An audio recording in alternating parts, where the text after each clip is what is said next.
Hey, I hope you guys are doing good today. We are going to be watching the failed attraction of Caesar's Magical Empire. If you've ever been to Vegas, maybe when this was around, let me know because this looks so cool.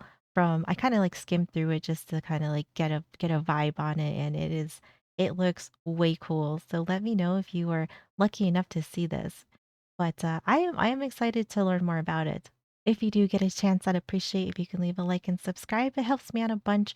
And I will have Expedition Theme Parks video linked in my description below. So be sure to go give them a like and subscribe because they just have so much interesting amusement park ride history. It's pretty cool.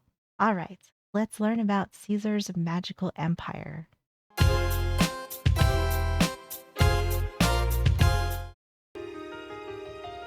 Come with me and let me tell you a tale of wizards, underground caverns, and magic. A tale of one of the most ambitious, awe-inspiring, and unique attractions that ever exist. One that lasted only a few years, during the peak of family-friendly Las Vegas.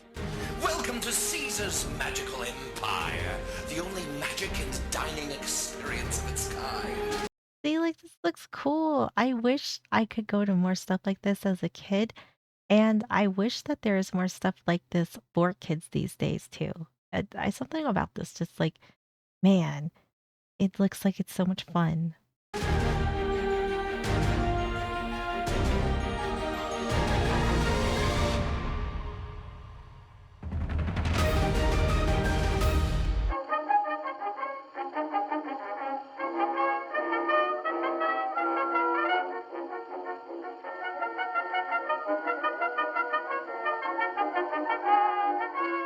Caesar's Palace opened in 1966 as the first themed resort in the I didn't realize it opened in 1966. Okay, so Caesar's been around for a minute. It's been around for a minute. I did not realize that we went back that far with it. I've been I think I've walked through Caesar's Palace before. Pretty cool. area, said to be created to emulate life under the Roman Empire, with a goal of making everyone who stayed at the hotel feel like Caesar themselves. Like, look at this place. It's so pretty. I know it's kind of gaudy in a way, but at the same time, I think it's absolutely gorgeous. With a $10.6 million loan on land lease from Kurt Kerkorian, Jay Sarno wanted a design that would carry through to every aspect of the resort. The heavily themed Roman resort was a hit right away and became the most elaborate and talked about place on the strip. More lavish and themed than anything that had been built before, hosting world-class events, entertainers, and magicians. It paved the way for other resorts to be dreamed up with different theming, changing I would love to go to Vegas again. It just seems like it's fun to just walk and like people watch. Like I'm not like I like to gamble a little bit, but I think it's more of like a walking people watching experience and just to be able to kind of see all of these casinos and hotels and stuff. I don't know. To me it just seems like it's really cool. It paved the way for other resorts to be dreamed up with different theming, changing the Las Vegas Strip forever.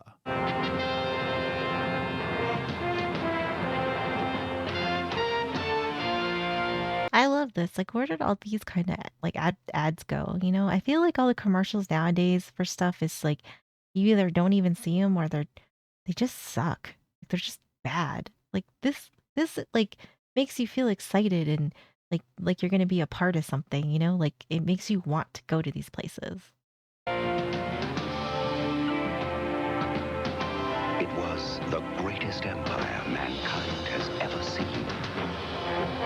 I love this. And it still is. Caesar's Palace. Relive the legend. By the See, like if I saw that when it first came out, I'd be like, man, I want to go to Caesar's Palace. What happened to advertising? end of the 1980s, Vegas was changing once again, and resorts were starting to offer more. With the opening of the Mirage in 1989, themed entertainment was once again at the forefront of resort developers' minds. Las Vegas would go headfirst into its family-friendly era, Ooh, aiming to that's bring cool. people in and keep them there. The idea was that by offering enough for the family vacation market, visitors would come to Las Vegas with the whole family, stay longer than someone coming just to gamble, and most importantly, spend more money. Yep. The pool. Fantasy becomes reality when the mirage appears on the Las Vegas Strip. Can I have a towel, Steve? The Mirage great. kicked off the mega, all-entertaining resort, and others would join it shortly, and construction began on See, like this. This is cool, and this is inside of a hotel and casino. This is awesome. See, like I miss this. I miss stuff like this.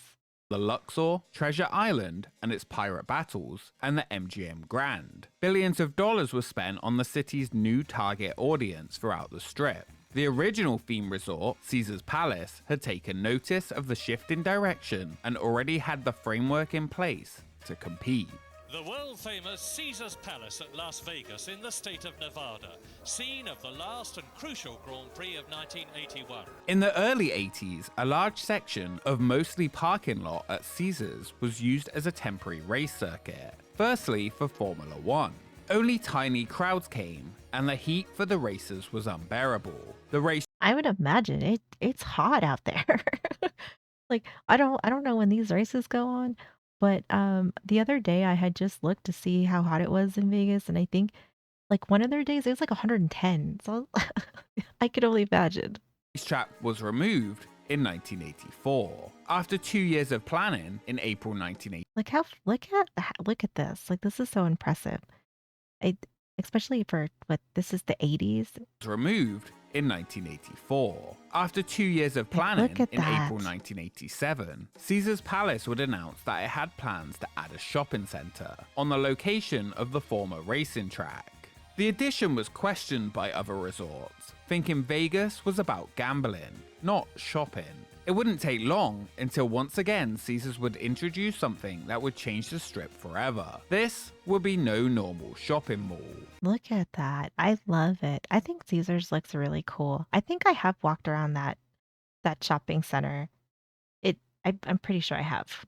In 1992, the Forum Shops at Caesar's Palace opened, and within, visitors would be captivated by incredible theming, cloud sky roofs, and talking statues. The Forum, costing an estimated $100 million, would be more than just a shopping mall, it would be an experience. The I full love it. skies would have Like this is cool, and I feel like it gives you like a cool different shopping experience. And there's just I I know the shopping center is like pretty big and it's pretty cool to walk around in, but like to be able to see stuff like this, it just kind of adds something else, you know, it just adds a little extra.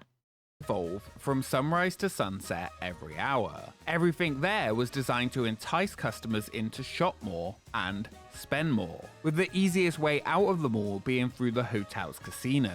Inside, a $4 million fountain featured animatronics that would offer a free hourly show.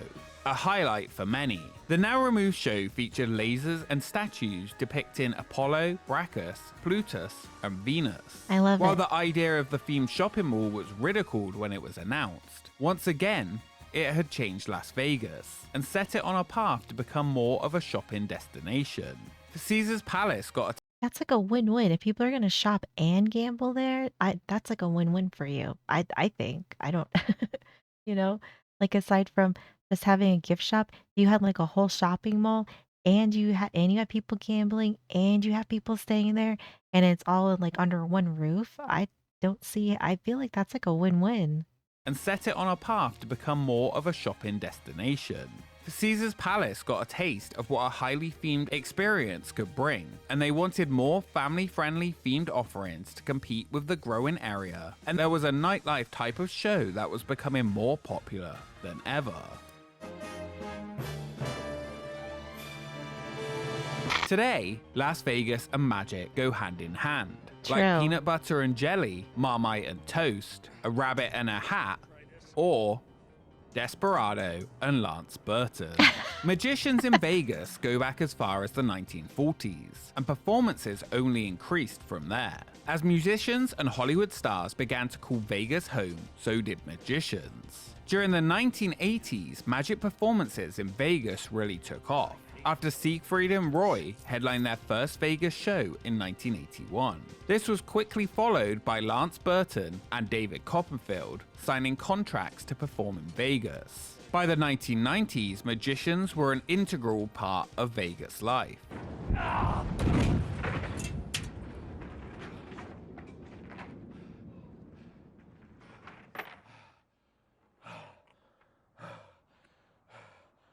That was stupid.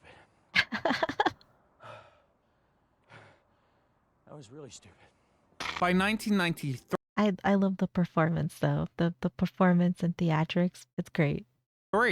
Caesars World Inc. were responding to the new wave of mega resort family-friendly competition on the Strip by announcing plans for a dramatic change in its facade as part of a $250 million expansion Oh, of wow. Caesar's Palace. Included in this huge expansion would be the planned $25 million Caesar's Magical Empire, where up to 3,000 people a day would be able to pay for an ambitious 2-hour experience combining themed entertainment, dinner, and magic acts. Planned to open in spring 1995, the 66,000 square foot Magical Empire was to be patterned after the Magic Castle in California. The idea of a private club Oh, I never heard of the Magic Castle. I mean, I don't know a whole lot about stuff in California either, but if you've been to Magic Castle, let me know, because I've never heard of this place.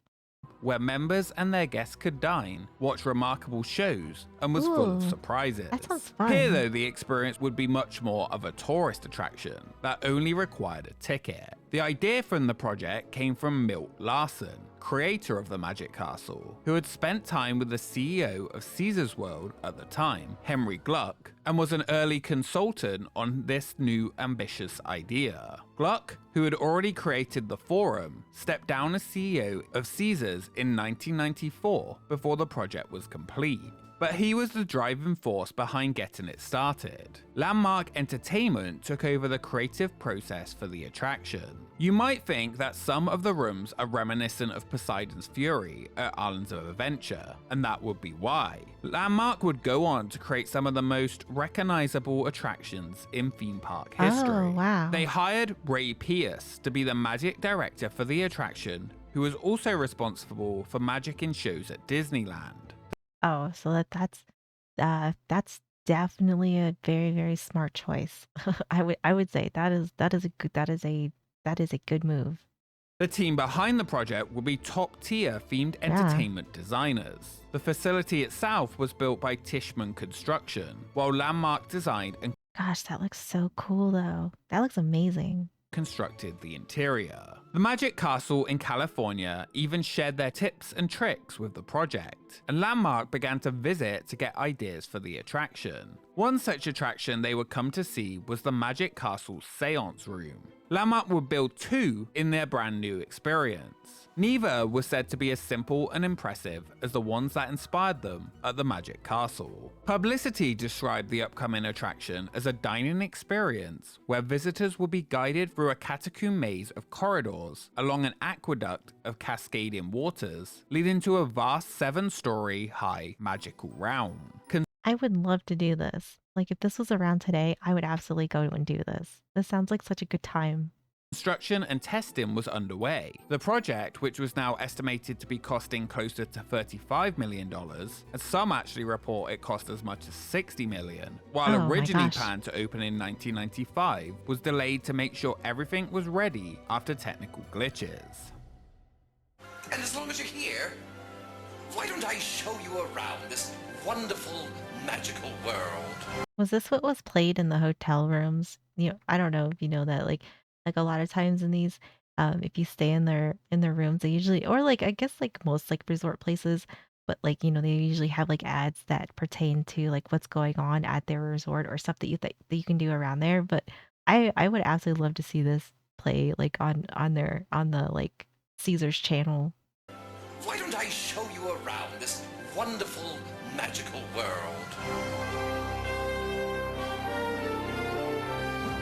On June 18th, 1996, Caesar's Palace would open Caesar's Magical Empire. Hoping for around 2,400 visitors a day, the immersive experience was for the whole family, as long as they were over 12 years old. It would cost $50 for lunch and $75 for dinner.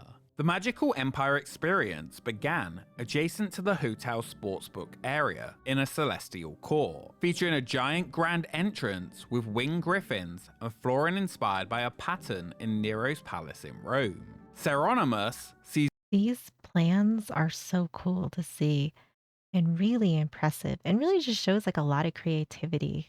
Caesar's chief vizier welcomed visitors to the Chamber of Destiny, where an illusion lands them in subterranean catacombs. With a thumbs down from Caesar, the floor of the chamber where you stood began to shake and lower as you sank into the catacombs of the attraction, That's so working cool. somewhat similar to the stretching room at Disneyland. You didn't actually descend hundreds of feet underground as you were led to believe, but you sure felt like it. The magic had started already. The story was that during an excavation under Caesar's palace, it was discovered that Caesar himself had created a hidden world full of the best wizards and magicians that could be found. It really did make you feel like you were going deep underground in a cave system under Las Vegas. As you arrived in the catacombs, you were guided by a centurion in your group to one of the 10 dining chambers of the gods, each of which would accommodate 24 people. During a 3-course dinner served by Maximus and Minimus, each guest would use a theme card in front of them to choose which entree they wanted.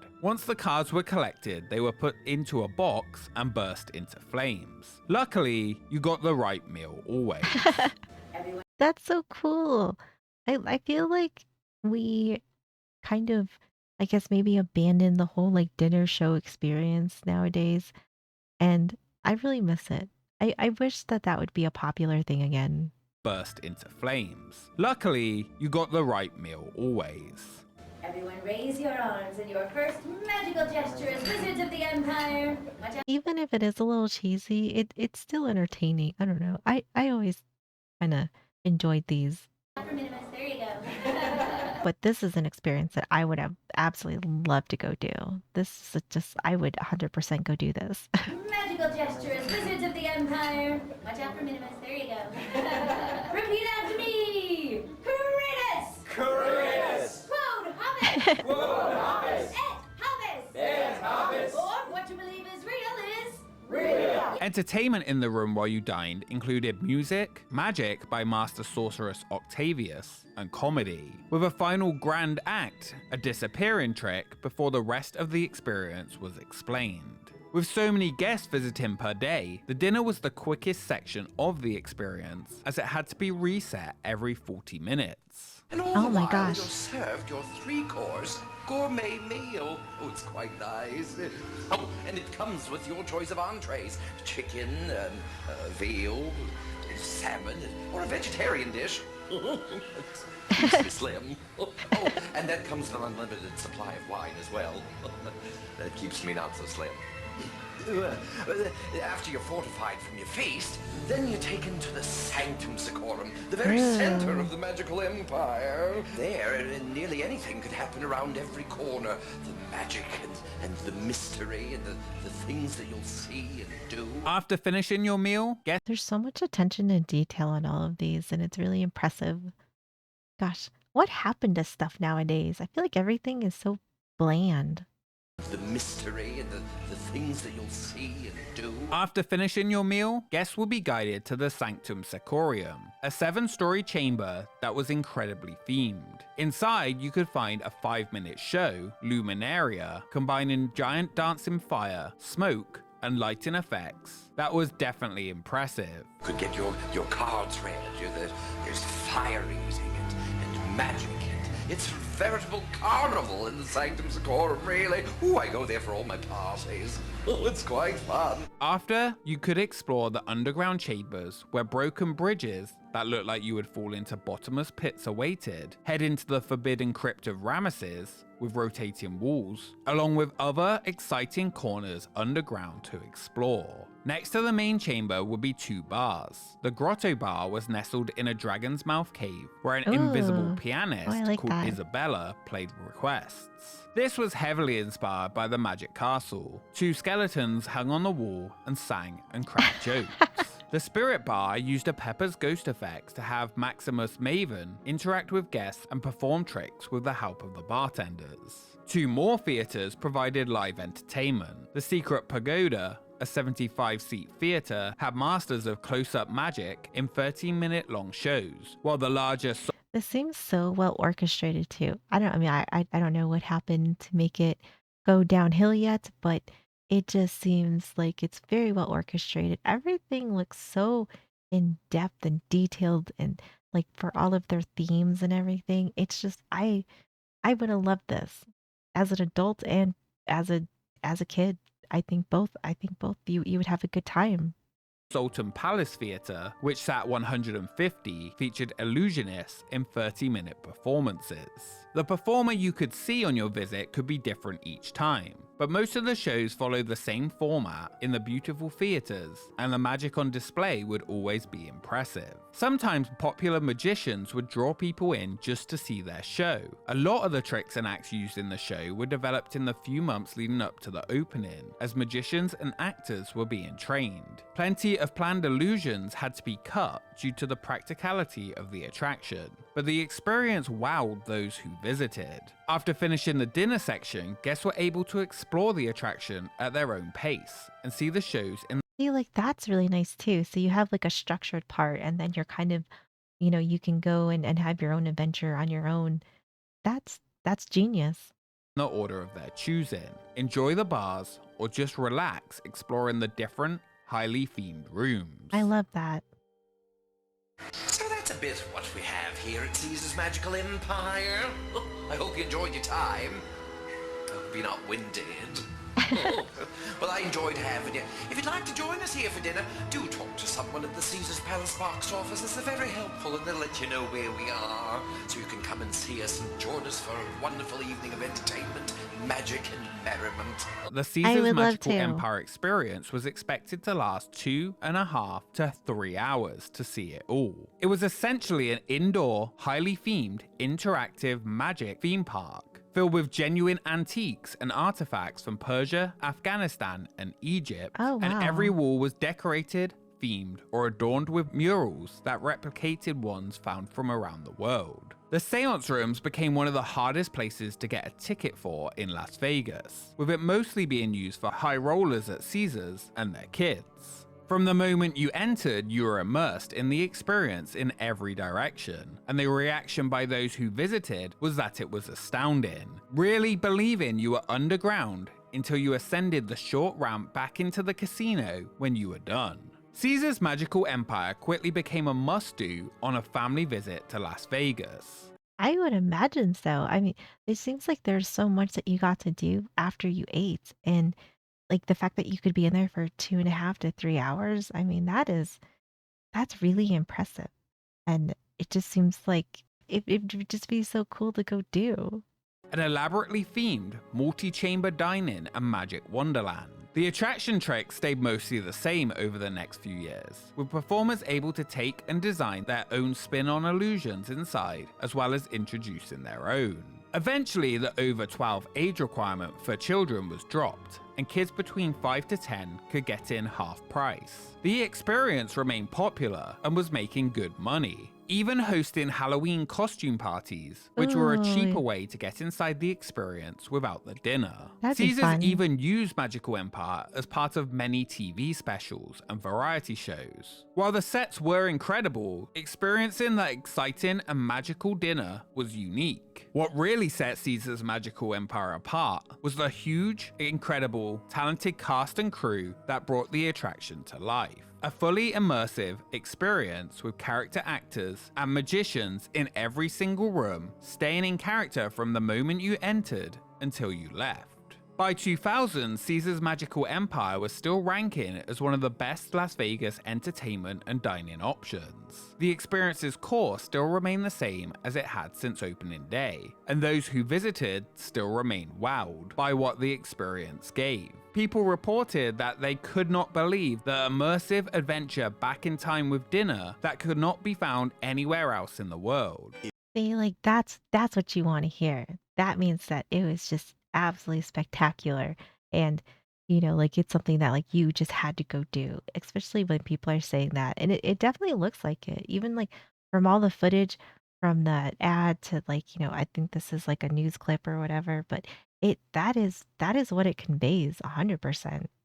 Adventure back in time with dinner that could not be found anywhere else in the world. If your hunger for excitement matches your hunger for fine food, then Caesar's Magical Empire has the recipe you're looking for. A sumptuous three-course feast, grand-scale illusions, and surroundings so authentic, you'll swear you're in ancient Rome.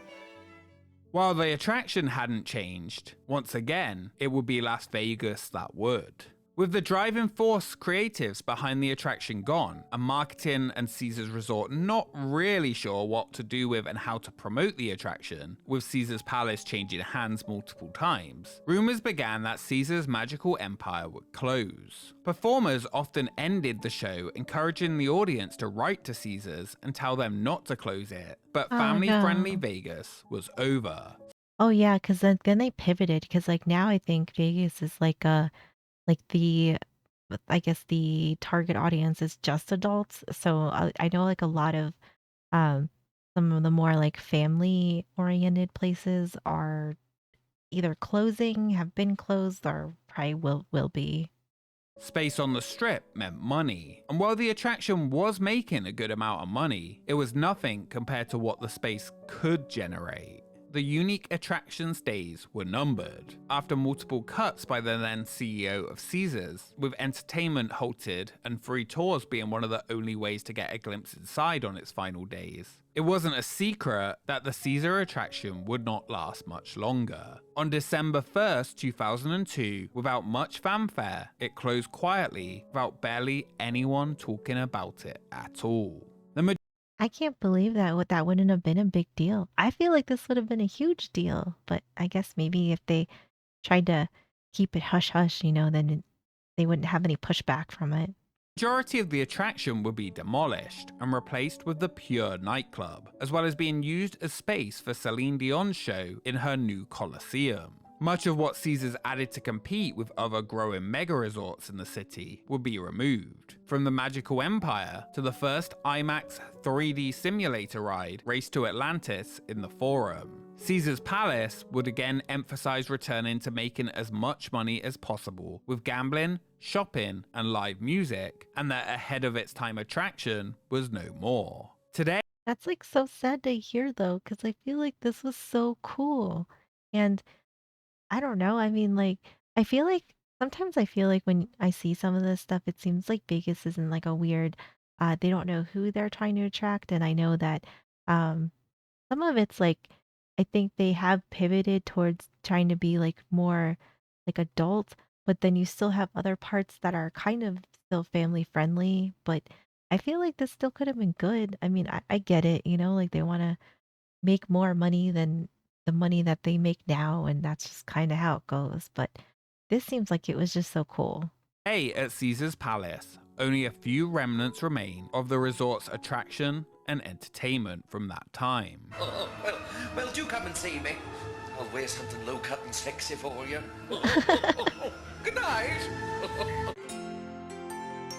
Often, family-friendly Vegas is considered to be a failure. But was it? Rarely were the attractions that were created for it bad. Rarely they were even for children. Most of the times, they were top tier. From Star Trek The Experience to Wet n Wild to the pirate ship battles on the Strip. Oh, yeah, the pirate ship and Treasure Island's gone, so that's that too. The pirate ship was really cool. Yeah. Yeah, I would say that, like, I feel like they kind of did the great balance of it's for kids and adults, like, everybody can enjoy it. So, I don't know, had they kept going down that line, I think they probably would've maybe been okay. I don't know. It's kind of sad that I feel like there's so much stuff that I remember doing as a kid or remember seeing or, and none of that exists now. And like just like this, like I wish I would have known about this and been able to go to Caesar's Palace and do this as a kid. All of the attractions that we no longer have were not removed for being a failure. They were removed for the promise of bigger profits.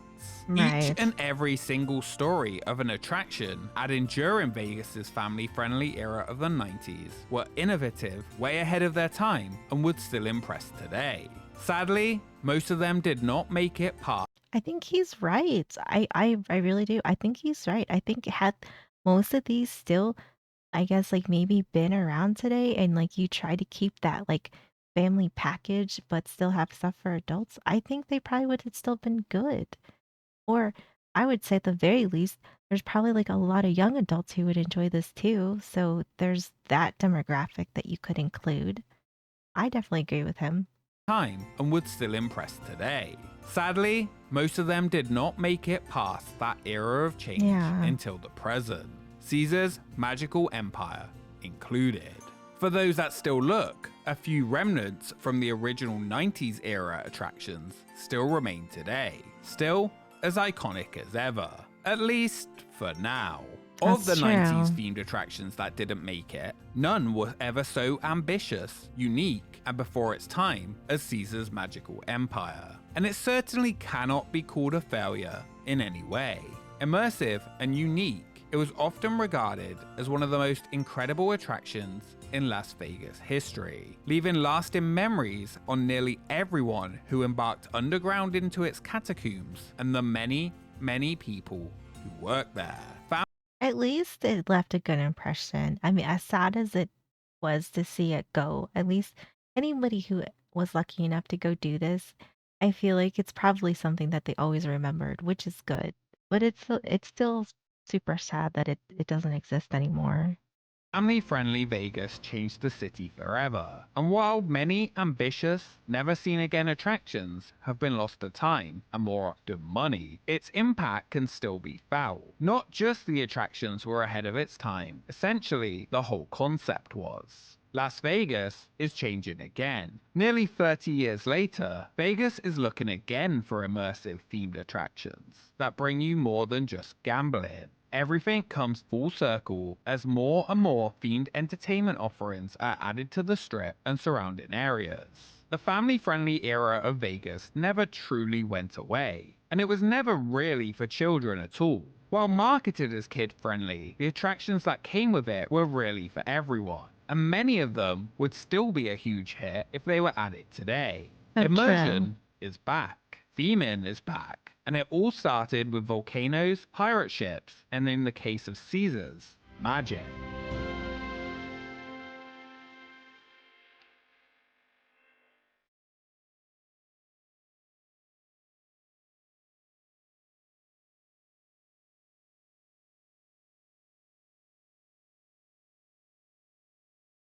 I would have loved to see this. I would have loved to go to this.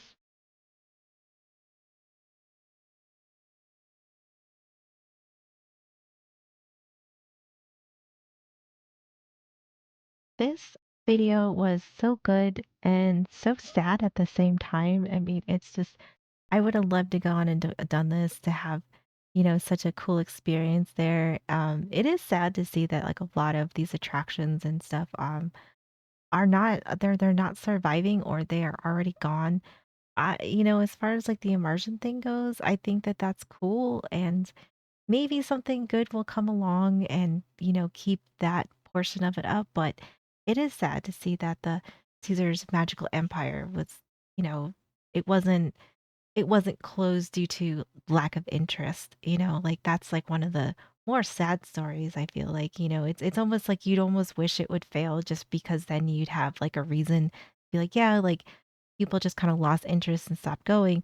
But that wasn't even the case. It was just 100% greed. And that's really sad to see that that got all tore out and everything.